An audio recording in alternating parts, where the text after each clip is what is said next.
What's going on, GAR Capital Nation? This is Carlos, CEO of GAR Capital, here to talk about a subject everyone asks me almost on a daily basis on Instagram. And if you don't follow us on Instagram, it's at GAR Capital. This is options. Oh, options and stocks. What the hell is the difference? Carlos, what the hell are you talking about options and stocks? What does that even mean? Well, I'm here to talk about it. Our cameraman today is Nick, our VP. Thank you so much for holding the camera today, Nick. We're going to talk about what is the difference and how to trade them. I put an infographic from Joe Money, Get Joe Money Right. Thank you so much again for posting that for us. So I took that picture, posted up, and I got so many comments and so many questions. They want to know what the difference is. Now, of course, we do teach stock option trading, but everyone kind of knows what a stock is for the most part. So we're going to really break it down very simply to make this easier for you to understand what the hell we do on a daily basis and why we do it on a daily basis, right? Okay, so let's talk about it. Stock. Pretty simple. What is a stock? You're owning a percentage or a part, I can just get this pen marker right, of a company. So, if we're gonna just make it very easy here, I'm gonna say stock is Apple. And for illustration purposes, Apple is now worth $200 a share, okay? It's not, please don't send me DMs saying it's not really worth $200 a share. It's $200 just for illustration, guys, okay? So you own part of a company. Let's say you had $1,000 to invest, and you said, Carlos, I want to buy some of Apple. So what do? You own 5 shares of Apple now. So that means you have 5 certificates. Now again, if you're the type of person who's very into a piece of paper, wherever broker you buy with, you can literally request stock certificates from the company, and they'll send it to you. The thing is that when you sell, guess what? You got to send it back. So again, or it's pretty much voided. But again, if you're into that. But I own many stocks, so again, I don't have pieces of paper. I only own one stock with one piece of paper. That's Starbucks, and I got that as a gift from my friend Adrian. Big shout out. And that's actually framed in my house. Funny enough. Okay, so you own 5 shares of Apple now. You bought 5 shares with $1,000 with the illustration of $200. Read the line here. This marker sucks, Nick. Let me change the green. Money green, right? Love it. Money green, great. Okay, so you own, with $1,000, you own $200 a pop, 5 shares now.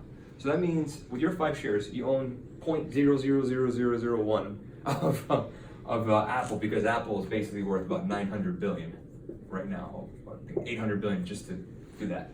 So that's their market cap.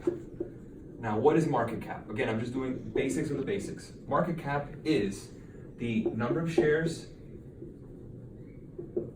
times share price. Market cap, okay? So, if each share is worth $200 and there's 1 million shares, how much is the market cap of this company? 200 million. Well, actually no, it'd be worth more than that, times 1 million. There's your number. So again, your 5 shares of $200 is really worth about 0.000001. You own 0.001% of Apple. If you really want to have that conversation with somebody, maybe you walk into a restaurant and be like, yeah, I'm a shareholder of Apple, right? No big deal, big shot. But that's how much you own with your $1,000. But still, you own equity in the company. So again, now we're going to talk about shares. What does that mean to you? You're a shareholder now. Okay, if you're a shareholder of the company, your broker will send you emails when they have votings. Voting for board, membership, management decisions, XYZ. Because you're a shareholder, and shareholders have rights. So shareholders do make the decisions based on who's on the board. And the board of directors hire managers, CEOs, exactly. And every year they vote on actual pay, on compensation packages, new stuff, obviously. But the board, you vote on the board every year, or every quarter, depends. I'm pretty assuming it's every year. And the board actually hires managers and the CEOs and the CFOs and what have you. But again, you are an owner of this company. You own this company. You own it now. That's your company. You are a piece of it. So again, what's good for the stock, like Apple, if they have really great sales and everything, that helps you. That helps you as a shareholder. So again, it's really important. You don't have to check your stock every day if you're just a long-term investor. It's like buying a house. When you buy a house, you're not checking the day you move in how much the house is worth every single day, because you're not selling anytime soon. It's your house, you live in it. So I want you to think of owning stock as you own it. It's yours, you live in it, it's your baby. Now again, you are going to keep up with it, obviously, your quarterly returns, your statements, you want to see exactly how it's done. and how much it's grown. But again, it's very important to invest in companies that you know, that you understand. Never invest in something that you do not understand. I like to repeat that one more time. Do not invest in something you do not understand. I don't care if it's Aerotyne. I'm pretty sure you've heard of Aerotyne from Wolf of Wall Street, right? Aerotyne, Mr. Penny stocks. You know, the mother's so sweet, she answers the main line, right? You don't know what the hell Aerotyne does. Pretty sure you know what Apple does. They sell their iPhones, AirPods, iMacs, what have you. I'm a big Apple guy, so I do own the stock too. So some of the questions I get is, what kind of stock should I invest in? Okay, who's your cell phone service? AT&T. Where do you pump gas? Exxon. You know, what's your favorite fast food joint? Mickey D's. Do you drink soda? KO. What's your hardware cell phone? Apple or Samsung? What do you drive? What do you drive? That's a good one, Nick. Tesla. What do you drive? If you drive a Tesla, awesome. But let's say you own a Ford, or a Ford pickup truck. You want to own some Ford. Again, these companies you know. So again, it's easier to invest in a company that you have a direct, almost in a relationship with economically, because you support them in a sense. So again, always pick those. You know, who's your bank? For example, your bank is a good one. Let's say, for example, bank, Mind City Bank. So C. Another one, what's your toothpaste you use every day? Deodorant, Procter & Gamble. That's a good one. So you literally have just built a portfolio here. Look at this, all this portfolio here. Dividend, dividend, dividend, dividend, dividend, dividend, dividend, dividend. I just gave you right now 7 stocks, actually 8 stocks, that you can literally create a portfolio, call it your everyday portfolio, and you're gonna get dividends out of it. What's a dividend, Carlos? Good question, Nick. A dividend with stocks is where the company pays you. How great is that? So I want you to use the analogy of they pay you rent. It's your company.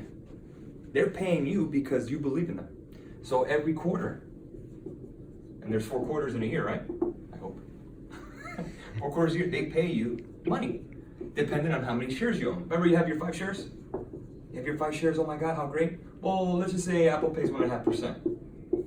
So 1.5% yield divided by 4 is your dividend. That's how it is. So 1.5% yield divided by 4 is your dividend. So let's just say, for example purposes, is $4 is how much they get a year per share. As an example, let's say $4 a year per share. How much are you going to get per quarter? $1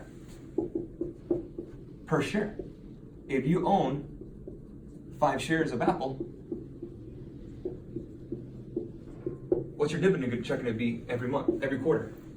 If it's $1 a share and you have 5 with your $1,000, how much are you going to get? You're going to get $5 for doing nothing. $5 just for owning. That's why I like dividends personally. I've always said I'm a dividend guy. So again, we already built your portfolio. Again, this is ownership. You own this. These are stocks. These are certificates you own. This is your company. You own this.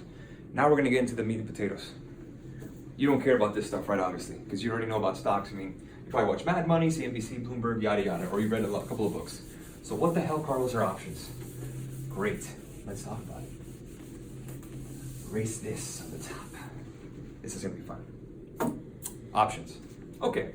This is an analogy I always use when it comes to options. Let's say I'm going to draw you.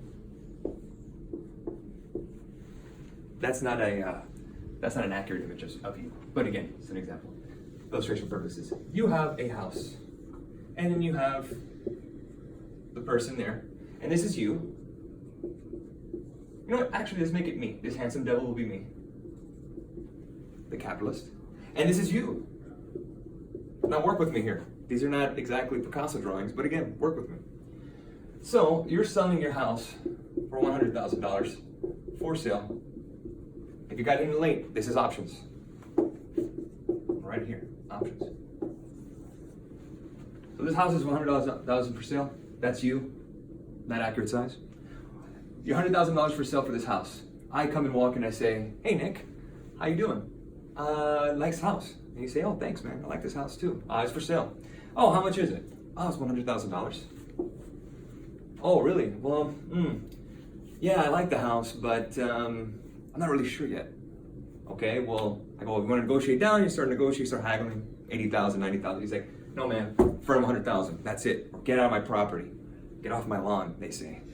So I say, okay, listen man, I don't want any problems. Before you bring out the shotgun or anything, I say to you, you know what? How about I give you $10,000 in a check right now? And with that $10,000, you're gonna give me 60 days to buy the home for $100,000. I wanna lock in this price, $100,000 for 60 days to buy the home. Guess what this is? Expiry. And what this is here? Your strike. Now the wheels are turning, right? And what's this? Your $10,000 contract. Premium. I'm doing the breakdown first. Okay, so I tell you, hey man, $10,000, you give me 60 days to buy this home for $100,000 strike. And guess what? This is not refundable. So if you're the owner, Nick, and I say, man, $10,000 check, man, just hold the place for me for 60 days. And if I buy it, you sell me for $100,000. And if I don't, the $10,000 is yours. Nick is like, man, not a bad deal. I'm gonna get this house sold anyways. $100,000, cool. We got a deal. We shake hands. Boom, boom. One more time. $10,000 is the premium I paid. 60 days to buy the home is my expired, and my strike is $100,000. Remember that. So we part. A week later, Nick is in his backyard. That's a sunflower, by the way. And here's a tree. That's a good tree, right, Nick? Looks good. So you're out there. I'm gonna put a little hat on you. A little hat. And he's gardening with little flowers. He's gardening outside. It's only been a week later. And guess what? He's digging. And guess what happens? Boom. Oil. This is oil, by the way. It's not green oil, it's just oil. Oil strikes. Wow. Oh man. Nick is happy. Guess what? Guess who comes knocking on his door? Exxon knocks on his door. Oh man. ExxonMobil walks in. The guy with the suit comes in. He says, hey, we love your property. You see you have oil there. We want to drill in your house. We want to buy your house. We're gonna buy for you for $1 million. Oh man, how great, right?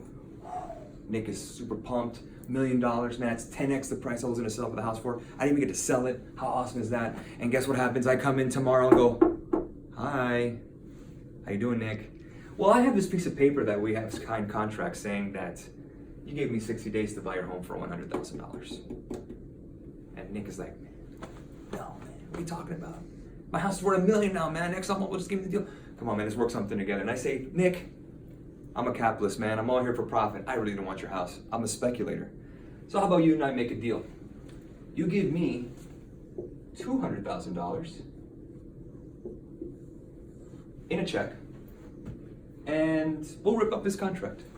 Or I could just exercise my option, and now it's worth $1 million. My initial investment was $10,000. I just made $990,000 in profit. It's not bad for a real estate walk around, right? Talking to a guy who was gardening outside and some oil. And what do you say, Nick? Let's do it. So I could have made $990,000, but then I have to, do all the nonsense and deal with the deal. I'm a scalper, man. I wanna get this done. I'm trading every day. I get $200,000 off my $10,000 investment, and that's a call option, basically. Hope that makes sense. There's a lot of lines on the screen, a lot of trees, a lot of oil. But what you did right here with this analogy with real estate is a call option. A call option. That's exactly what you're doing on a daily basis in this computer here every day. So let's break it down exactly how it looks. Let's break that down in financial terms. So now you know what a call option is. Let's talk about it.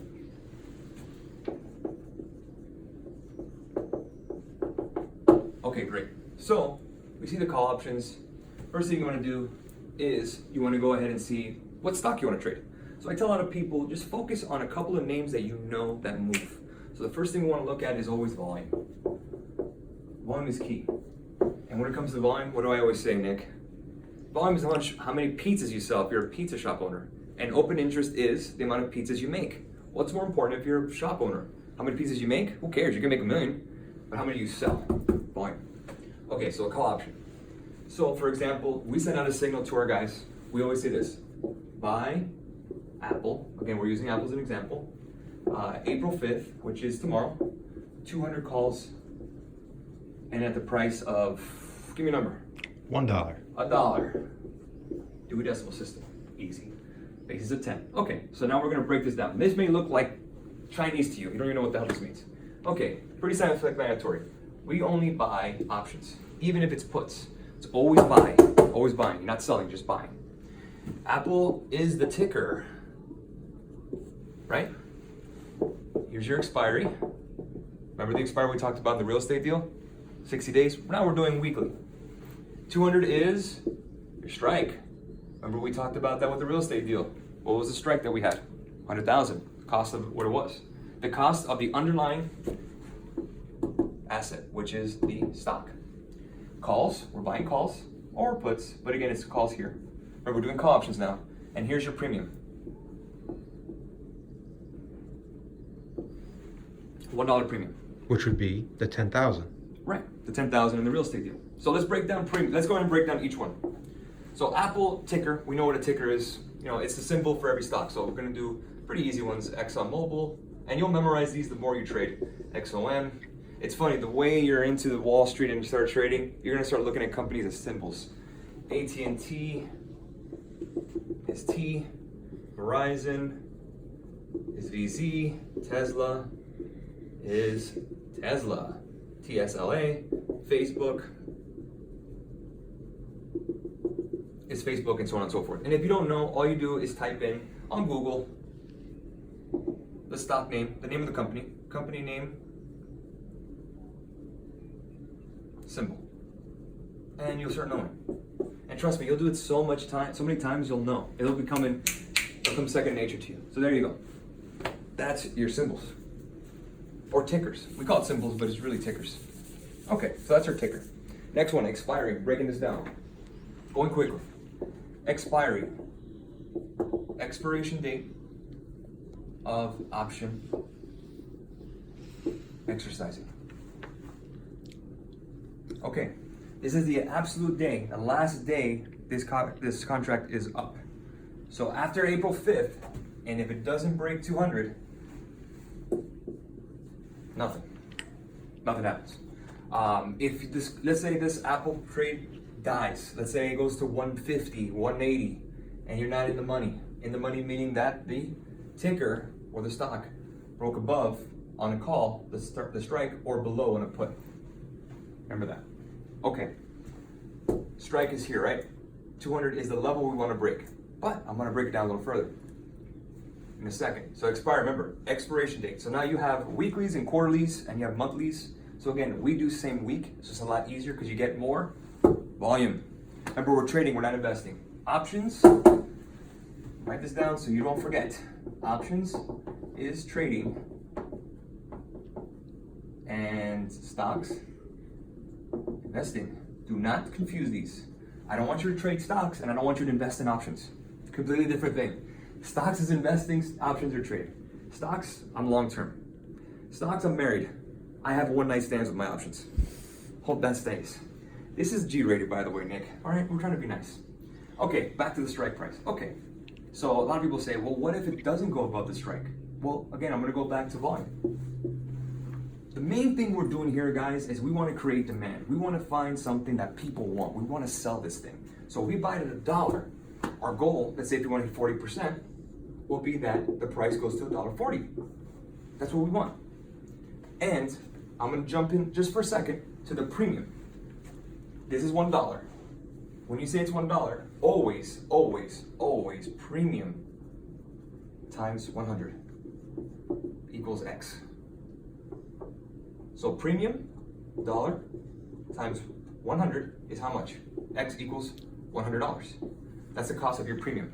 Or the cost of the real estate deal that I made with that guy, with Nick, who I totally killed him on that trade, by the way. $100, that's how much it is. So if you buy one contract, it's $100. Depending on your portfolio size. What do I always say, Nick? What's the portfolio size risk management? 1 to 4%. Always. So if you have 10K, or let's say you had $1,000, What's the max you can actually trade on that account? $100, right? On $1,000? Oh no, excuse me. It's $10. $10. That's not enough. 10,000, 100 to 400 on a $10,000 account. So again, it may not sound a lot, but again, you want to keep the risk low. You want to make sure you're in the long-term game here. You don't want to blow everything on red, and then it hits green, and then I'm going to get yelled at by you guys. I'm going to get a lot of 4. That's the number you press when you're upset. We haven't gotten that lately, Nick, by the way. No. Okay, so we're back to the strike, please. Okay, we talked about, again, demand. We want demand to be up. So again, what increases demand, right? Think about the basics of economics. When there's a lot of supply and not enough demand, what happens? Price goes down. When there's a lot of demand and not enough supply, price goes up. It's simple, it's not rigged, it's basic economics. Think of the movie Infinity War, the new one's coming out. What's it called? Endgame? Avengers Endgame that's coming out? This is gonna be dated in 2 years probably. Okay, so I just read an article today that the opening day movie is sold out for everybody, and they're selling tickets online for $10,000. If you want to buy $10,000 movie tickets, that's really up to your discretion. I think that's absolutely stupid. But again, just saying. But the price of that movie ticket wouldn't go up without demand, am I right? If no one wanted to see that movie and everyone wanted to see, How to Lose a Man in 10 Days or whatever the hell the movie are, that's going to be like a $2 ticket. But again, demand drives up price. We don't do that. Demand does. If everyone wants these 200 calls and we bought them at $1 and it gets to $1.40, what does that mean? The value of the contract went up because Apple went up. Did you get that? Good. Excellent. So now we're going to get back to how the price moves. Hope you got all this thing. Back to call options. Fun call options. We're just going to do call options today. Make it very simple. I want to really break it down what's the difference between options and stocks. So here's the Apple chart.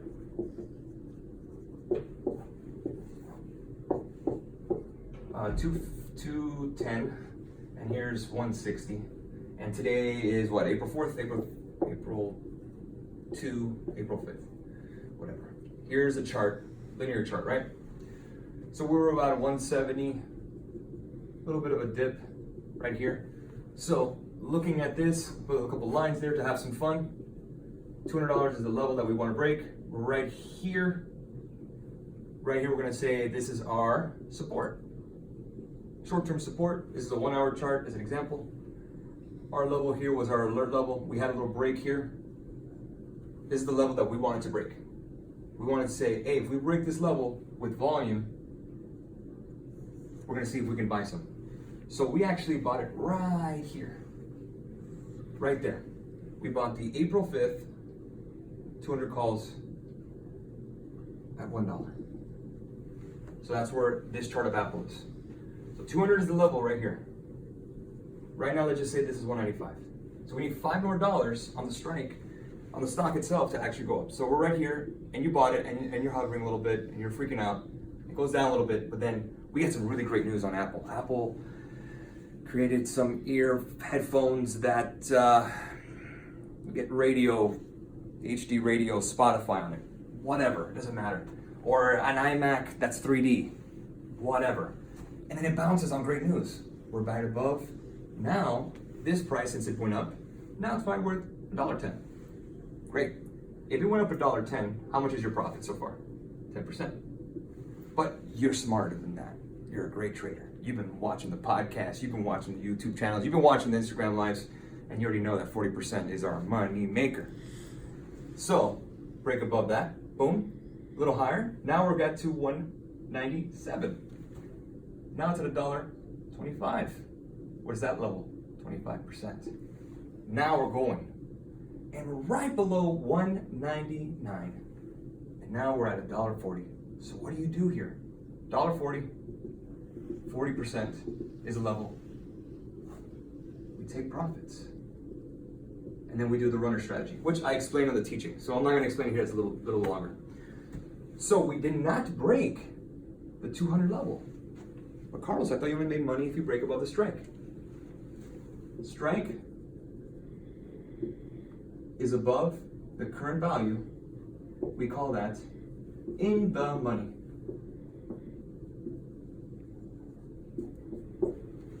That's what that means. So you actually made profit on these $200 calls at $1 without even hitting 200. And now we have a total breakout. Boom, here, and right on the day of expiry. But the day of expiry, we have something called time decay. What is time decay? When the actual price of the actual security on the contract is going to go down a little bit because you're not going to get enough demand to actually cover your position ahead of time because it's going to expire anyways. So the buyers are going to kind of go away. They're like, oh, it's the last day, I'm not going to buy it. Unless it's soaring like we have it here. What a great chart, by the way. If we break above 200 and you're still holding a runner, you're holding it. If you're right here and you're like at 215, I'm nice. Right here, you probably, this price right here, like we had on Win. We did a live one with Win. That's about 300%. So now it's worth $3. $3. But you bought it at $1, you made 300% profit. What you're doing here, guys, is called derivatives trading. This is a derivative. Options are a derivative, meaning it's derived from something. Derived from what? The stock. So if you really want to sound cool at a party, you say, I'm not an options trader, I'm a derivatives trader. Body dotty. That's how cool you'll sound when you do it. All you're doing, guys, at the end of the day, we're just trading pieces of paper, back and forth. And you just do it hundreds of times every day. Every time, pop, pop, pop, pop, pop. And you're just going by your charts. You're going by your levels that you want to hit. You go by your trading plan. If you get a breakout, what do? You ride the wave, baby, and you make profit. It is really that simple. It is almost too simple on this. It's not that simple, but again, you're getting the basics here. So again, you do not need to break the strike price in order to make money. What you need to look for is volume, because volume equals demand. I want something that sells. That's what I want. What do you sell more of, Toyotas or Rolls Royces? Toyotas, they're cheaper. So that's why we don't need to go for some crazy options that are worth a lot of money. You can do this with stocks that are little lower price on the options, but they move. That's what I want. We call this momentum. We want to get that. So again, that's options trading in a nutshell. You're looking for the best possible way to maximize your profits based on your technical analysis, your fundamental analysis, and your trading plan. You're just trading pieces of paper every single day to make more pieces of paper in your wallet every single day. So that's options trading, guys. I hope this video helps. This is Carlos Garcia, founder and CEO of GAR Capital, and more great things to come.